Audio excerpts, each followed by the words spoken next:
Welcome back to Alberta Primetime and our Monday Money panel. The Nexen approval. Does it open doors for foreign investment and economic growth?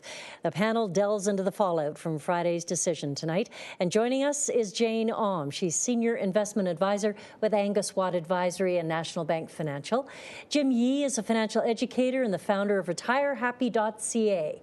And in Calgary tonight, Shafik Hirani, Director with Investors Group Calgary. Hello to you all. Welcome back to Alberta Primetime. Thank you, Brenda. Hello. Shafik, it seems almost every week since July we've touched on the pending purchase of Nexen by the Chinese. The debate has raged for months as to whether or not the deal would be approved. Now it's finally received the green light. What type of opportunity is this for investors? Yeah, you know, it was really good news on Friday. Harper approved both the CNOC Nexen deal and the Petronas Progress deal. That's $15 billion for the CNOC deal and $6 billion for the Progress Energy deal. So it's a good deal for investors because it shows the magnitude of Alberta's oil sands and how much people are willing to get into that industry, as well as state-owned enterprises, or SOEs. The problem is they also announced a new ruling for SOEs that no longer could a state-owned enterprise own more than 50% of or 100% of the share. They have to come in now as a joint venture or a lower than 50% ownership, which is going to have a detrimental effect on the smaller oil and gas companies in Alberta. So, Shafik, I guess what you're referring to is what the government called significant commitments in several areas. I'd just like to ask Jane about concerns about the net benefit of these two takeovers continue, or do you suppose that's going to allay fears? Well, I think that the government, it sounds like they were able to hammer out some concessions, so that will allay the fears on these two. What Harper tried to do with his comments on the SOEs and saying, okay, they can have a minority interest, what they're trying to avoid is a situation where too many governments own actual resources here in Alberta or elsewhere. It could be any other company in Canada.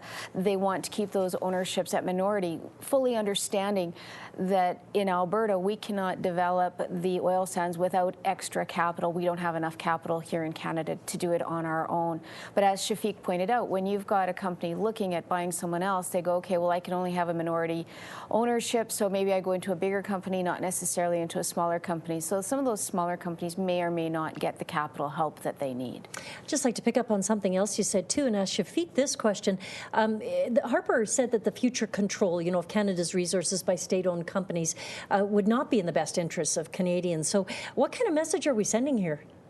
Yeah, Brenda, it's a great question. This is a very popular decision by the Albertans and by Canada, the public. A lot of the companies are like, wait a minute, are we really sending away a lot of capital money? We really don't want to send a message saying that your money's not good.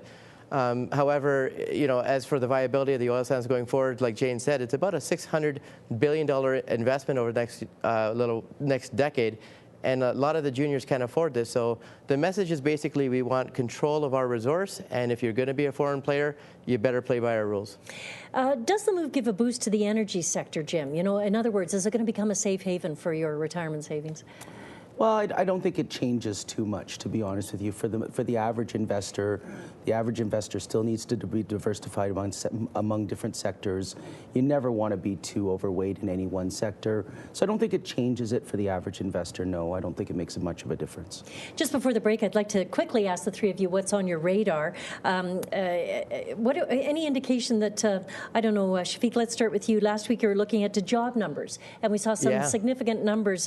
Is that enough to sway the market?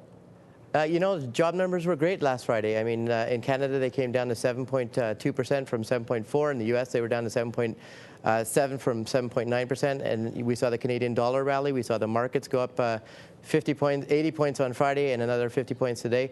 Next week, what we're looking at is the Tuesday, tomorrow is the Federal Reserve meeting. So Ben Bernanke always affects the markets. And Friday is inflation numbers. And we're hoping for inflation to come in around 1.8 to 1.9% in the States, and that should also spark a rally. Jane, just like a lot of kids wondering this time of year just what Santa Claus will bring, a rally on your Christmas list? I'm hoping for a Santa Claus rally. December is traditionally one of the best performing months for the stock market. The only thing that could put a little bit of damper on that, as if talks go badly with the fiscal cliff, that could cause some people to kind of sit on the sidelines. But we're off to a good start, so I'm hoping Santa's coming to town.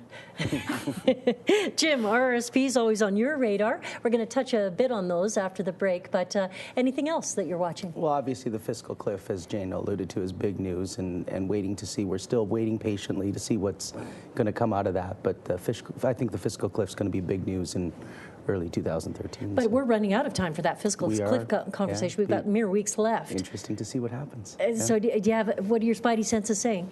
I think not much is going to be said until the new year, to be honest with you. I think it's too tight, and I think they're working really hard and keeping tight lips. Yeah. So, all right.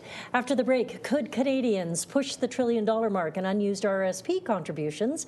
And does maxing out your allowed contribution directly affect your retirement funds? We're back right after this.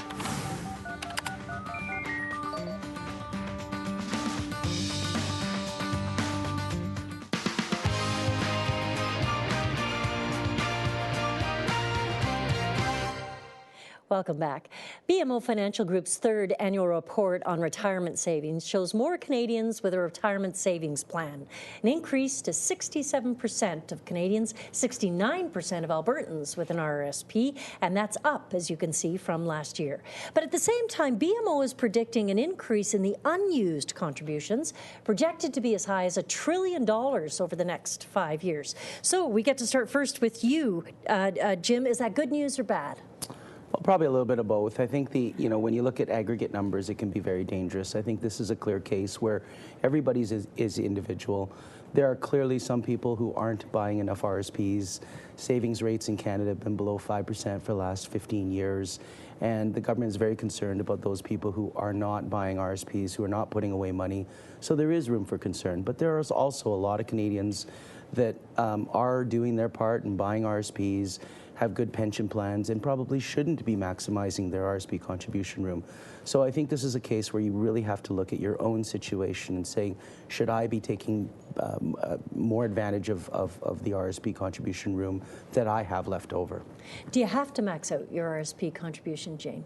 You don't have to max it out. To Jim's point, you have to look at your situation. If you're going to be a very, very high income earner all your life, you're in a profession where even into retirement, into your 70s, you're going to have a high income. An RSP may or may not be your best investment vehicle because you're going to be paying tax when you're taking it out still in a high tax bracket. I also find that with the tax-free savings account, if people are looking at savings, they're looking at RSPs should be your long-term savings. That's for your retirement. Your medium, short-term savings, that can go in a tax-free savings account, especially with the ability of putting the money in and taking it out and repaying it. That's an excellent vehicle for that short to mid-term savings. Shafik, is the amount of unused contributions, which could hit $1 trillion in the next 5 years, is that a concern to you? You know, it's of concern to me, of course, and it's also of concern to the finance minister and Mark Carney, the Bank of Canada governor. You know, right now the current limit is $500 billion, and generally the math makes sense. If the government gives you a limit, there's a reason behind that limit. So you generally want to take advantage of that RSP limit. And I think the reason people don't is they confuse investing in the stock markets right now with making an RSP contribution. And you generally don't have to do that. Just make the RSP contribution. If you're in a 40% tax bracket right now, that means if you're making 45 to 50 grand a year, mathematically it makes sense even to borrow for your RSPs. So it is something that we should consider. Is that the magic formula that you would advise, Jim? Well, ironically, I actually see a lot of people who, by the time they retire, they can't or don't use all their RSPs. And the irony of the work that I do is we see most people, they actually die with too much RSPs, which defeats the whole purpose of it. So I think what's important message there is that when you get to retirement, it's really important to develop an RSP withdrawal strategy. So it's not just focusing on the contribution part of it, it's actually focusing on the spending part of it, which a lot of people ironically struggle with. Mm-hmm. You're nodding your head. I am. A lot of people, they put money in the RSPs, they love the idea that they're saving, they love the idea that it earns money tax deferred. They absolutely hate having to pay tax to pull it out. So they'd rather not go on a trip. They'd rather not do things, but they need... And then it's too late. And everyone needs to understand, at some point in time, that money's going to be taxed, whether it's in your hands, your spouse's hands, or your estate's hands. And hopefully it's made some money in there anyway. And hopefully, and you've saved it for your retirement, so use it. Yeah. Okay, on to holiday faux pas. The biggest mistakes that people make with their money at this time of year, Christmas, New Year's. We asked our panelists to highlight from their own personal observations some of the holiday season money mistakes that people make. So, Jim, you came up with a couple. What are some of your favorite holiday faux pas? Well, I think that one of the ones is self-gifting. Apparently, we're going to give more to ourselves this year. I think we're all guilty else. of it to a certain extent, but I think it can actually get carried away and cause people's Christmas budget to really get out of hand. I was guilty of it this week. Was shopping for my dad and found a brand new winter coat that I loved, and I bought it for myself. So, you know, we're all guilty of it. Just be careful of getting carried away with that self-gifting. Because after all, when you see the perfect item for yourself, pick it up. Nobody else knows you love it so much. Easy to blow budget. Yeah. Jane, what's the faux pas that make you shake your head? The one that makes me shake my head is people who spend so much on their Christmas budget that they withdraw money from their RSP when they're still working to pay for it. That's probably the one that I go, you just shake your head and say, you saved that money for retirement. You're now paying tax on it. But shouldn't they pay down a debt anyway? You should pay down a debt, but you should, when you've put money into your RSP, you've got a tax deduction, like Shafik said. When you take it out, you're now taking it in as more income. So you get a T4 for it, you pay tax on it again. So you're probably best to just control your spending so that you don't have to touch that long-term savings Because you're to pay off that exponentially. debt. Yeah, gotcha. Shafik, pearls of wisdom from you. You know, emotionally, I think there's a big difference between spending with cash and spending with your credit cards. And every season I see people rack up the cards a little bit too much because it's a very easy thing to do. And if you might want to have a written budget and a written plan and track your credit cards a little wiser. Otherwise, January is just brutal. Credit card hangover, Jim? The credit card hangover, yeah. Putting it on a credit card and then the hangover happens in January. What do you do with it? You know, we see so many people looking for great bargains, saving $300-400, but then putting on a credit card, taking 2-3 years, sometimes even longer to pay it off. It negates the whole savings in the first place. Yeah. And holiday party advice, just quickly? Don't get too drunk with your staff. If you're a staff member, just don't drink too much at your staff party. That's always a bad thing to do. Wait, don't you think you should buy everybody rounds of drinks? You can buy the rounds, you just don't have to drink them. Oh, good advice. You're sipping lemonade the whole time. And what do you do if you do drink too much? You hope that you don't make a fool of yourself because everyone will remember forever. Yeah. And you will be charged with the barbell Drunk from boss. now on. Yes, absolutely. Let's put it this way, your reputation will not be the same the next Monday morning in the office. And last word to you, Shafik. Do you, what's your take on holiday parties and spending on that? You know, it's funny, Brenda. We in psychology, we suffer from this cognitive dissonance where I can get drunk today because tomorrow's hangover is the other Shafik's problem. And sometimes people, we forget that we're going to be that other guy. And I think just an awareness of the further down the road, that's still going to be us, and we can associate ourselves with that future self. Yeah. That's the idea to go into it mentally. See, we can apply all this to credit cards, right? Credit cards. Yeah, I'll just spend it today, and oops, tomorrow. Whoa. Thank you all very much. It's a pleasure to talk to you as always. Jane Om is Senior Investment Advisor with Angus Watt Advisory and National Bank Financial. Jim Yee is a financial educator and founder of Retirehappy.ca. And in Calgary tonight, Shafik Hirani, Director of Investors Group.